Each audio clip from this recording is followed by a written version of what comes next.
Olá pessoal, eu sou Marcel Riso, a gente está aqui para mais um Explica aí Riso, né, nossa coluna semanal em vídeo aqui no Estadão. Você pode acompanhar na TV Estadão lá no www.estadão.com.br. Ali no Estadão Esporte também vai ter alguns trechos, no YouTube do Estadão, nas redes sociais, também ali no meu Instagram, @riso, R-I-Z-Z-O, marque também ali alguns trechinhos desse vídeo semanal, onde a gente tenta descomplicar alguns temas do esporte, né, e trazer também algumas notícias ali de bastidores, sobre temas que estão ou que estarão na mídia nas próximas semanas, e é o caso do tema de hoje.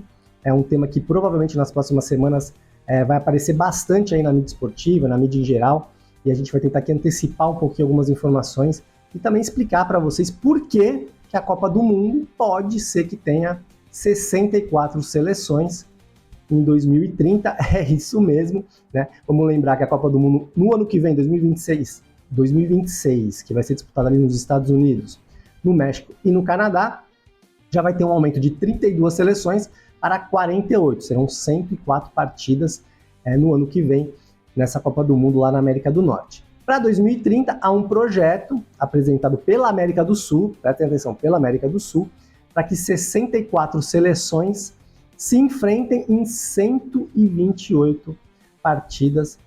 É isso mesmo, é uma situação inusitada.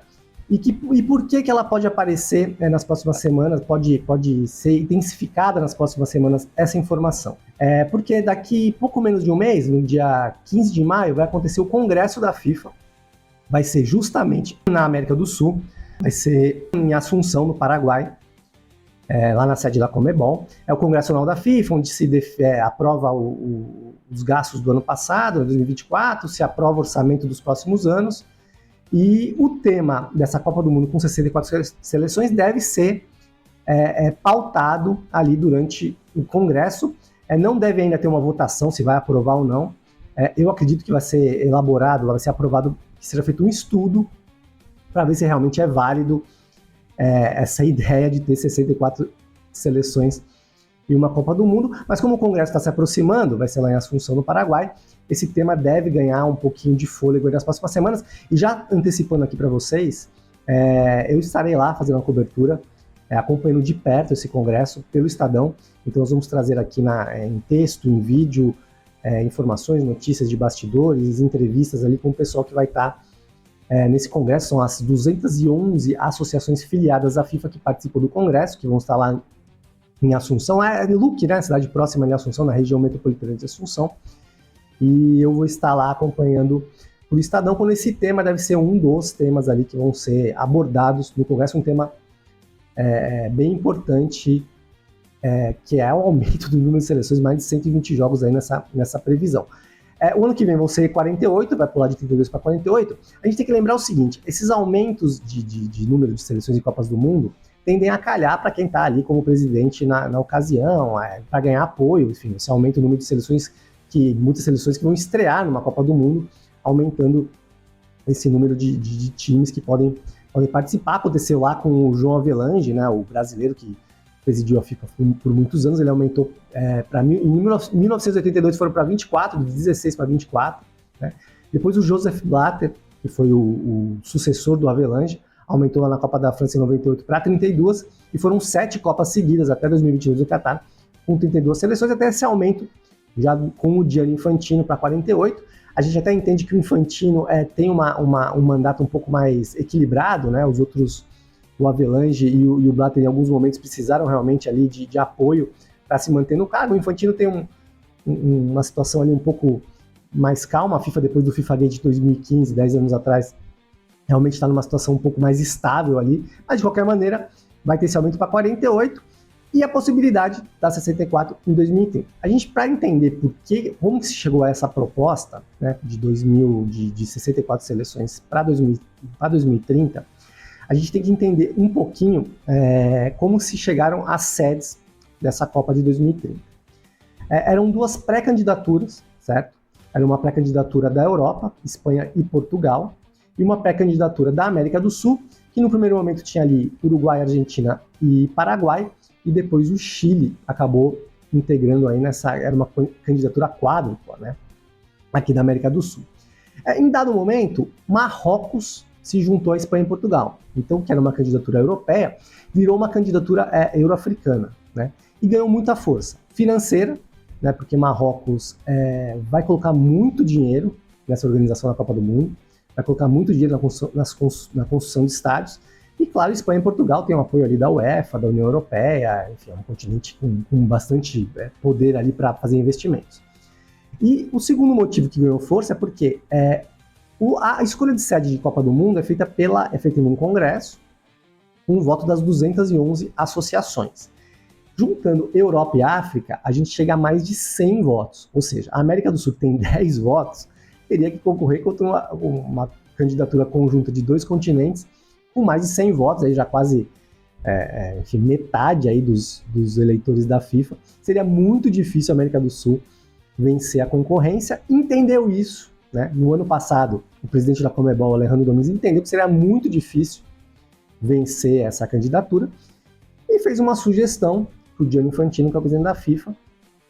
Porque o que acontece? O principal trunfo da América do Sul era falar que a Copa deveria voltar para casa, né, para onde foi a primeira Copa do Mundo. Né? Vamos lembrar que vai ser o centenário da Copa em 2030. Em 1930, a Copa do Mundo foi no Uruguai. Então, o principal trunfo, que é um trunfo até, digamos, eu acredito ser um trunfo bem fraco, era esse, vamos voltar para casa, vamos comemorar o centenário da Copa do Mundo, trazendo de volta para a América do Sul. Não ia dar certo, porque os votos da África e da Europa levariam realmente a Copa para Espanha, Portugal e Marrocos. Mas o Alejandro Domingues conversou com o Gianni Infantino e sugeriu, por que não, alguns jogos na América do Sul para comemorar esses 100 anos, e aí o restante da Copa de fato seria ali Espanha, Portugal e Marrocos.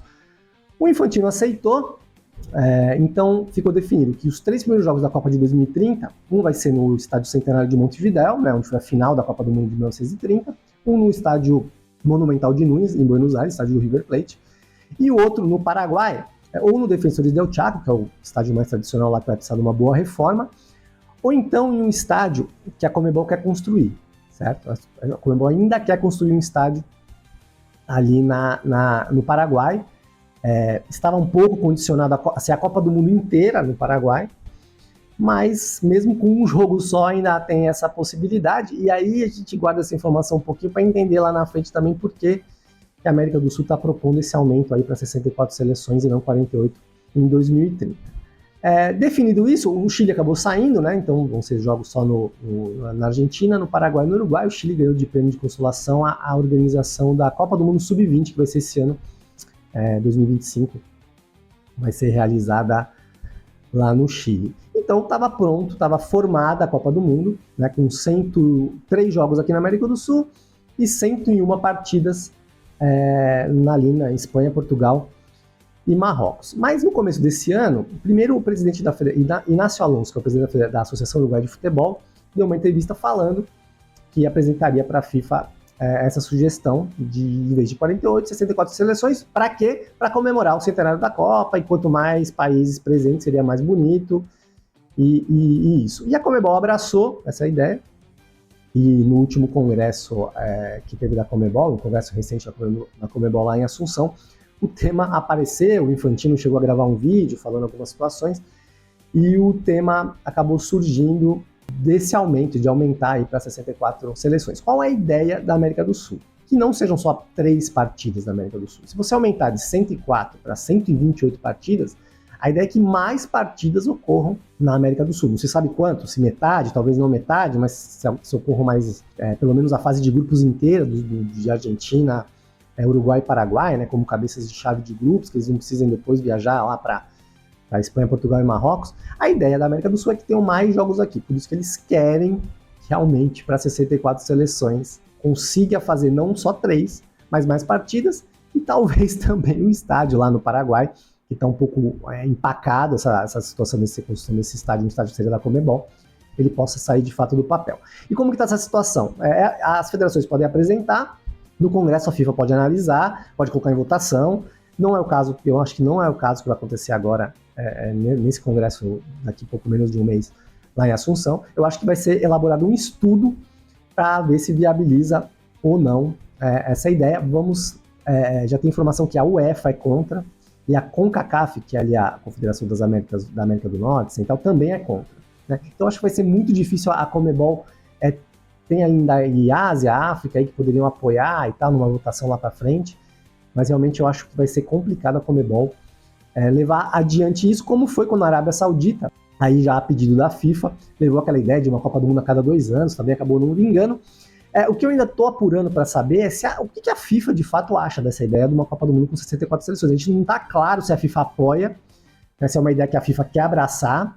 A gente sabe que a FIFA gosta desses aumentos, como eu já falei anteriormente aqui no vídeo, mas a gente não sabe muito bem como que tá. Isso vai ficar um pouco claro de como a FIFA vai colocar o assunto no Congresso agora, dia 15 de maio. Vamos ver o que acontece. Eu espero lá em Assunção poder escrever um pouco mais, poder falar um pouquinho mais para vocês sobre esse assunto, que é uma Copa do Mundo gigante aí com 64 seleções. Por hoje é isso, pessoal. Espero que tenham gostado. Comentem aí o que vocês acham, se gostam ou não de 64 seleções. Eu, particularmente, uma Copa com mais jogos gosto. Eu acho que 48 vai ser legal. Vão ser 5 semanas de Copa do Mundo ano que vem. Mas realmente 64 acho que é um número um pouco excessivo. É isso. Um abraço para todo mundo. Até a próxima.